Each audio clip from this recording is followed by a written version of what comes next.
bakit namin tinitindigan yung aral na si Kristo'y tao? Sino ba may sabi na siya ay tao? Juan 8:40. Sabi ni Kristo, datapat nga ipinagsisikapan ninyo kong patayin na taong sa inyo'y nagsaysay ng katotohanan na aking narinig sa Diyos. Tao siya, sabi niya, yung katotohanan yon, narinig niya kanino? Sa Diyos. Inaunawaan ba ito ng iba? Sino? Sino hindi nakaunawa? Wala tayong pinariringgan.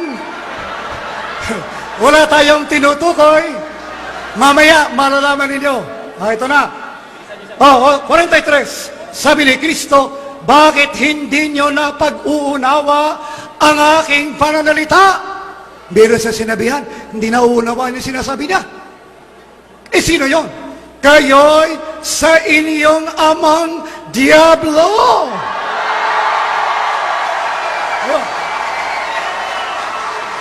Yung si Kristo'y tao, nagsasabi ng katotohanan, narinig niya sa Diyos, doon sa tuling na Diyos, hindi nauunawa nung mga taong sa Diablo.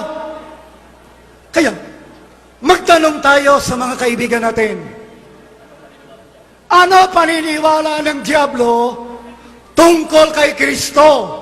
Kapareho ba ng sinabi ni Kristo na siya'y tao? Kapatid na Ramil, pwede po ba? Walang microphone. Walang sound. May microphone, walang sound. Sabi ko po, malaking tunggalian, libro po ng mga Sabadista. Sige. 559. Basa tayo. Basa. Ang mga demonyo. Pakiulit. Ang mga demonyo. Ay ano? Ay nangagpapahayag ng ano? Ng kanilang pagkilala sa ano? Sa pagka-Diyos ni Kristo.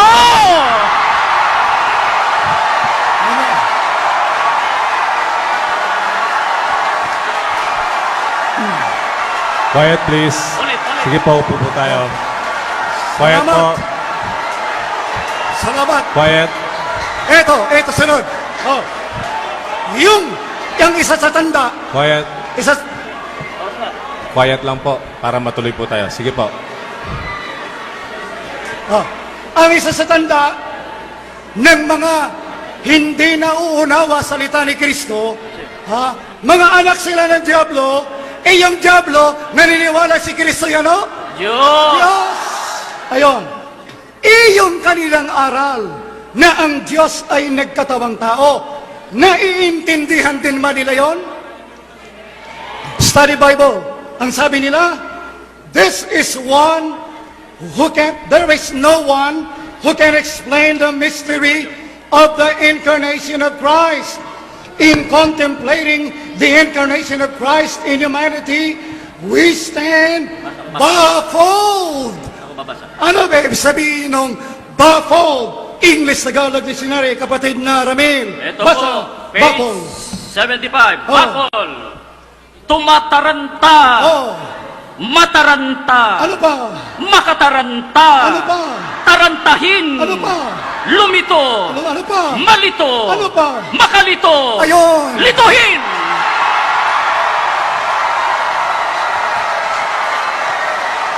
Ayon sa English. Sa English. Ano kahulugan ng baffle? Sa English. Webster's American Dictionary, page 58. Baffle. To confuse. Bewilder. Or perplex. Ayon, confused.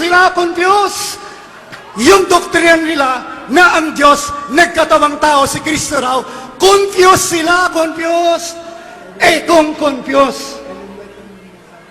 Si Ellen White na sabi. Kasi si Ellen White, yung kanilang hepe, yun na nagsabi nun, na sila confused, baffled sila. Kung may confusion, Kanino? ayon sa Biblia, sa Diyos ba yun? Basa tayo, sa James chapter 3, verse 16.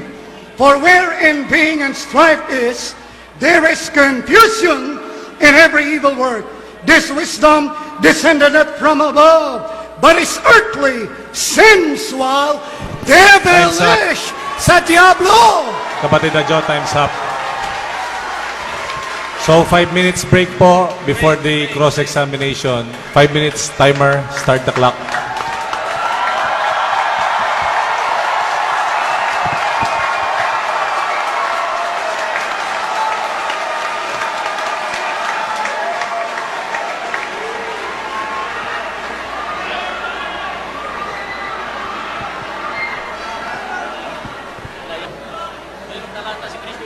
Start the clock. Okay. Kadyo, Ay, ginamit sa mo po kanina, ito po ang tanong. Ginamit mo po kanina ang Juan 8:44. Juan 8:44. Oh, Okay. ginamit ko yun. Oh. Tanong po doon. Sino po itong sinasabihan niya na kayo'y sa inyong amang Diablo?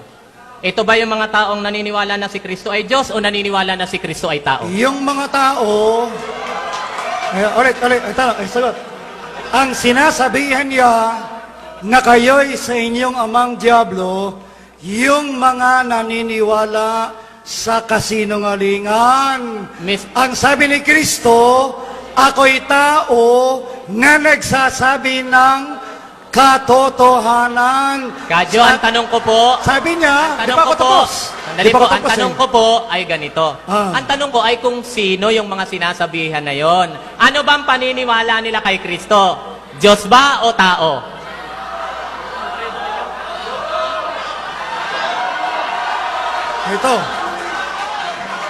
Ito.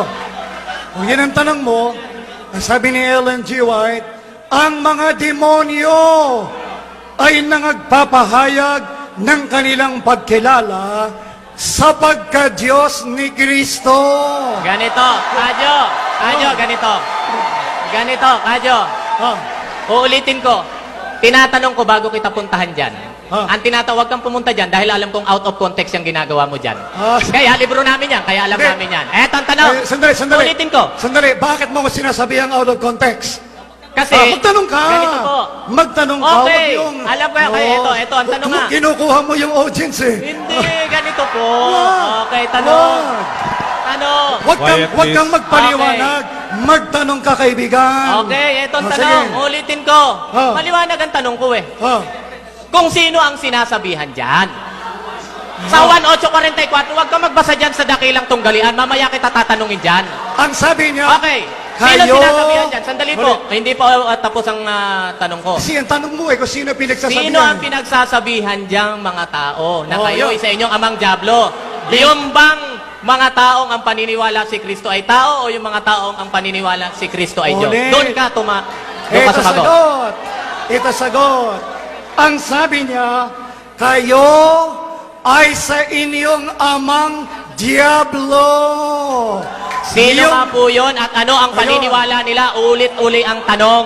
Ang mga Diablo nagpapahayag ng kanilang pagkakilala sa pagka-Diyos ni Kristo. Ganito po. Ganito Ayan po. o. So, okay. Susundan kita. Sandali po, ha? Sandali po. Oh. So, basta kumikilala sa pagka-Diyos ni Kristo, Diablo. Hindi, sabi ng Hindi, sabi ang ng tanong ko teacher mo. ito eh. Ito ang tanong. Ang Pag ba sabi- kumikilala na Diyos si Kristo, Diablo? Ang sabi ng teacher mo, ng prophet Hindi mo, kita muna sinasagot ang mga na tinatanong dyan. naniniwala, Diyos si Kristo. Hindi po. Quiet po, Ganito, quiet. ganito po. Please. Oh. Quiet. Eto. Kadyo, maliwanag ang aking tanong. Ang sabi mo, ang mga demonyo naniniwala na si Kristo ay Diyos. Ay, ayun ang Tanong sabi. uli.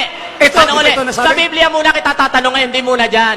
Dito ka muna sumagot. Okay, tatanungin kita. Okay, ganito. Ganito. Ah, Basta ba naniniwala na si Kristo ay Diyos? Diablo? ulit ang sagot. Ang mga demonyo. Ayon sa Biblia, ha? Ulit. Ayon sa Biblia muna kita tinatanong. Pakilagay nga sa screen. Hindi na hindi kasi Sandali, na Mr. nababasa. Moderator, hindi ko po pinapahintulutan. Pakilagay sa screen para mabasa Hindi niya. kita tinatanong sa dakilang tunggalian. Sandali po, mamaya kita tatanungin dyan. Ayan ha, Quiet po, quiet. balik tayo sa aking tanong sa'yo. Ulit, Bas, sige. basta ba naniniwalang si Kristo ay Diyos? Diablo? Ang mga demonyo. Ayon sa Biblia ha? Ayon sa Biblia ha? Oh. Ang mga demonyo. Quiet please. Stop the clock. Quiet, quiet. Pakiusap po para matapos din po tayo kagad. Ito, Continue. ito ay aklat ninyo.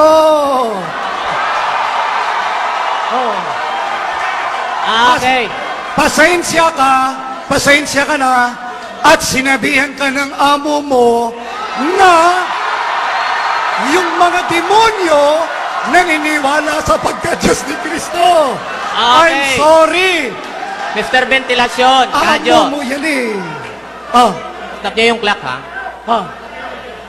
Okay, ulitin ko po. Sa Biblia muna kita tatanong. Hindi mo ako tinasagot sa Biblia bago kita Sige, tanongin dyan babasahin ko na sa No, Biblia. Sa Biblia. Sige. Biblia. Okay. Basta ba po tumatawag ng Diyos ay Diablo na? At kumikilalang Diyos kay Kristo, Diablo na? Sandali.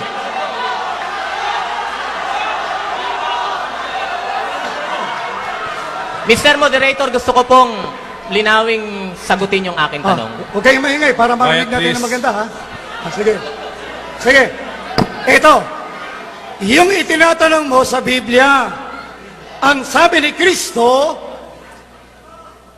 tao na sa inyo'y nagsaysay ng katotohanan na aking narinig sa Diyos. Ayan. Okay. Pagkatapos, sa 43, sabi niya sa nakikinig sa kanya, bakit hindi ninyo nauunawaan yung aking sinasalita? Okay. Kasi kayo sa inyong amang Diablo. Ganito.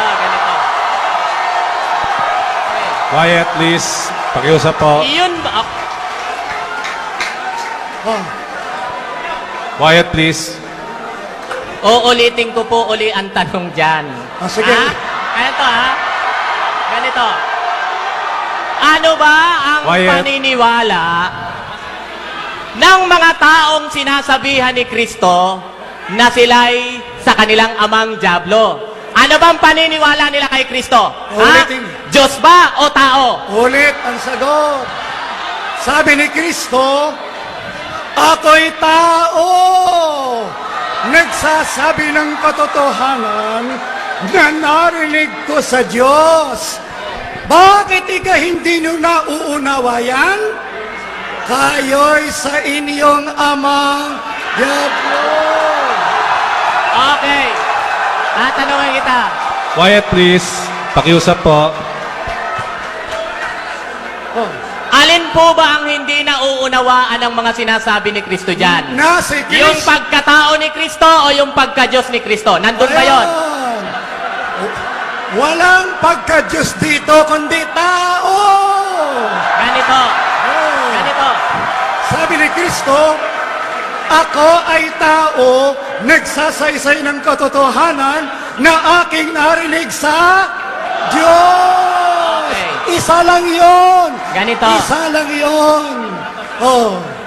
Okay. Tanong po. Ano tanong? Hindi nyo pa sinasagot yung tanong ko. Ay, saan kanina pa sumasagot eh. Okay. Sige. Balik tayo. Ulit. Ulit. Kapag ba naniniwala ang isang tao na si Kristo ay Diyos, sa demonyo ba siya o sa Diyos? Sagot. Sabi ni Kristo, ako'y tao. Yan ang katotohanan narinig ko kanino? Sa Diyos. Bakit hindi nyo nauunawa yan? Kayo'y sa inyong amang... Quiet po please. Quiet. Quiet po. Quiet. Pwede ba? Palagay ko, Brother Thompson, mag-iba ka na lang ng tanong, baka makabawi ka pa. Okay. Sayang, sinasayang mo yung time mo. Kadyo, Oh.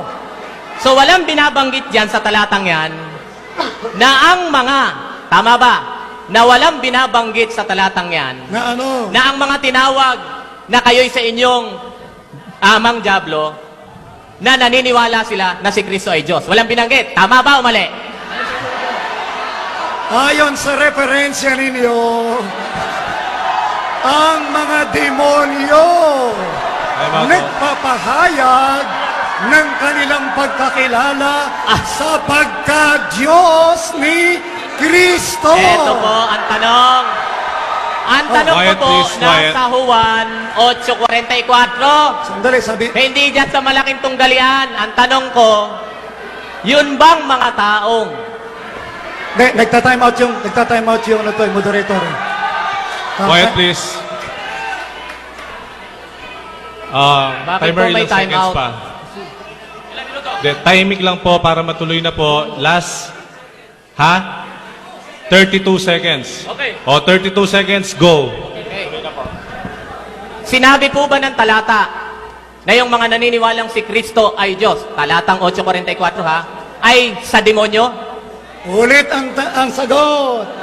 8:40, sabi ni Kristo, ako'y tao, nagsasaysay ng katotohanan, narinig ko sa Diyos. Okay.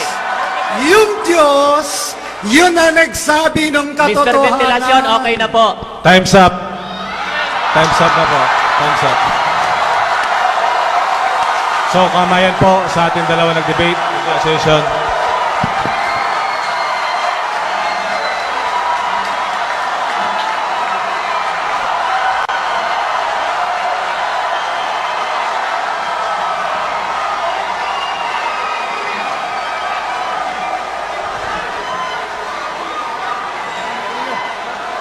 Mayor, wala na kami ha.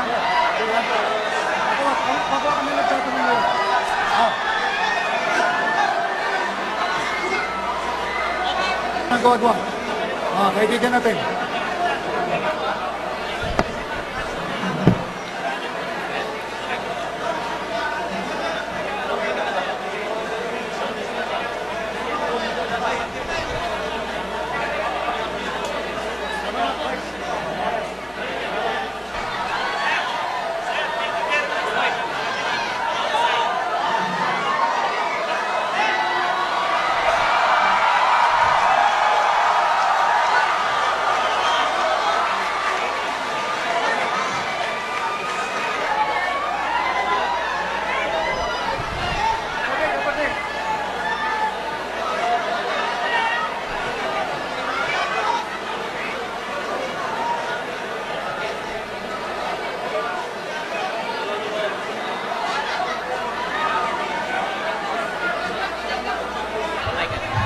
Doon po sa mga kababayan natin Seventh-day Adventist, salamat po ng marami sa inyo.